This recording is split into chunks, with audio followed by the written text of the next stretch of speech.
अब ये सब बताए। एक ऐसी शादी जिसमें ना बारात सजी, न बैंड बाजा बजा और न ही नाच गाना हुआ।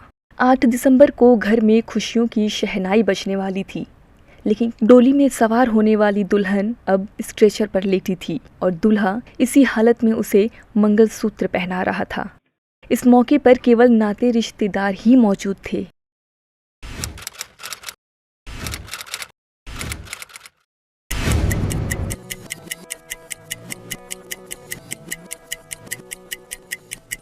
तारीख थी 8 दिसंबर की। प्रतापगढ़ के कुंडा गांव में आरती मौर्य के घर को सजाया गया था। परिवार के लोग बारात के स्वागत में व्यस्त तो जरूर थे, लेकिन चेहरे पर खुशी भी झलक रही थी। दुल्हन आरती मौर्य को अपने दूल्हे अवधेश की बारात का इंतजार था। कुछ ही घंटे बाद बारात आने वाली थी। बारात के स्वागत की तैयारियां भी पूरी हो चुकी थीं। उसके सपनों की शहनाई बजने ही वाली थी और वह कुछ घंटों बाद अपने सपनों के राजकुमार के साथ विदा होने वाली थी। लेकिन अचानक से तस्वीर बदल गई। खुशियों वाले घर में मातम छा गया। आरती के घर वालों के पैरों के तले जमीन खिसक गई। पल भर में रंगीन तस्वीर ब्लैक एंड व्हाइट नजर आने लगी। और वो बच्चा जो है बल्ली के साइड जो बंधा हुआ था, वो भागता हुआ जा रहा था, तो आसानी से उसको बुला रही थी। बच्चा आगे निकलता जा रहा था, तो उसी के पकड़ने के चक्कर में बल्ली फिसली या पैर फिसला, अब इसको ईश्वर जानते हैं। उस समय कोई छत पे था नहीं, बेटी और वही 4 पोती। जो आरती सज धज कर अपने सपनों के राजकुमार के घर जाने वाली थी, अब वह स्ट्रेचर पर लेटी थी। जिनके चेहरे कुछ पल पहले खुशी के मारे लाल हो रहे थे, अब वह मुरझाए हुए नजर आ रहे थे।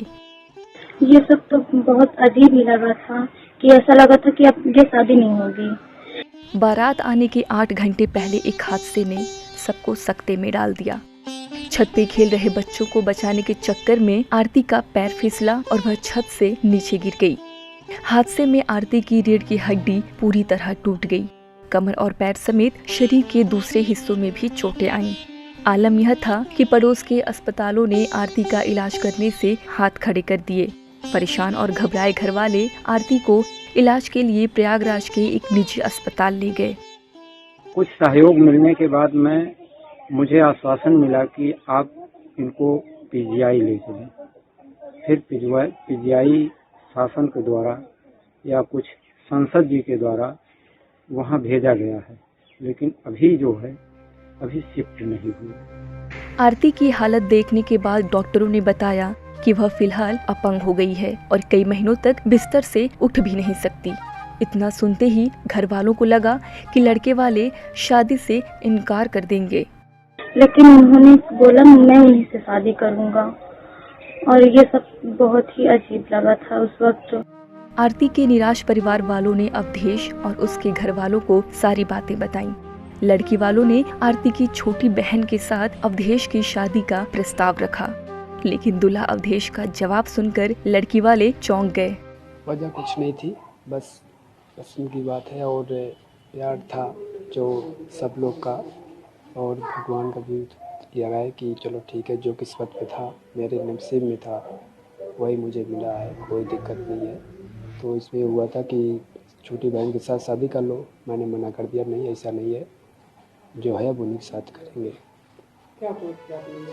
अवधेश ने यह भी कहा कि तय वक्त पर ही शादी होगी। इतना सुनते ही आरती के परिजनों की आंखों में आंसू आ गए। आनन फानन में आरती का इलाज कर रहे डॉक्टरों से बात की गई। खास परमिशन लेकर 2 घंटे के लिए आरती को घर लाया गया। उसे स्ट्रेचर पर ही लिटाकर शादी की रस्में अदा की गईं। ऑक्सीजन और ड्रिप लगी होने की सूरत में ही अवधेश ने आरती की मांग भरी। ओम सिंदूरम शोभनम रक्तम सौभाग्यम परिवर्धनम सुखदम अब विदाई का वक्त भी आ चुका था।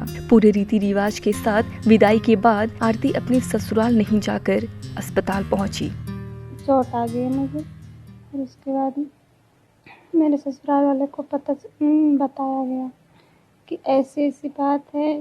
तो फिर वो सारी व्यवस्था कर लिए थे। फिर वो बोले कि ठीक है, मैं बारात लेके आऊँगी। मेरे हस्बैंड बोले कि जैसे भी है मैं अब शादी उन्हीं से करूँगी।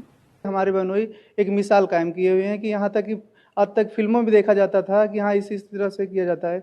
एक फिल्म को नाटक को दूर करते हुए रियल लाइफ में एक बहुत बड़ी भूमिका निभाए हुए हैं कि हाँ मैं उसी लड़की से शादी करूँगा जिससे हमारा रिश्ता तय हुआ होगा। अगले ही दिन आरती का ऑपरेशन होना था। अस्पताल के लिए भरे जाने वाले फॉर्म पर खुद अवधेश ने दस्तखत किए, लेकिन उसके पति के तौर पर। हमने इसमें ऑपरेशन करके हड्डी को सही किया है और स्क्रू लगा करके नसों पे से दबाव हटा दिया है और जो नसों को कवर करने वाली झिल्ली होती है ड्यूरा, उसको हमने रिपेयर कर दिया है। पर जो पैरों में कमजोरी है वो तो हमारे हिसाब से 6 महीने से 1 साल लगेंगे और उसमें धीरे धीरे करके सुधार होगा। अब अस्पताल में भर्ती आरती को इंतजार है कि वह जल्द से जल्द ठीक हो जाए ताकि अपने पैरों पर चलकर अपने पति के साथ घर जा सके।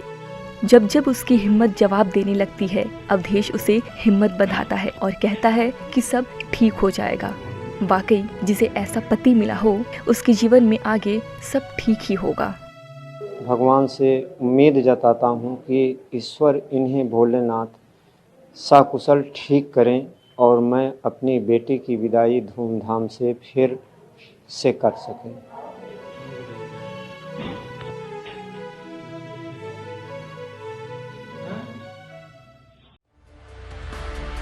चौबीसों घंटे लगातार खबरें देखने के लिए डाउनलोड करें ईटीवी भारत ऐप।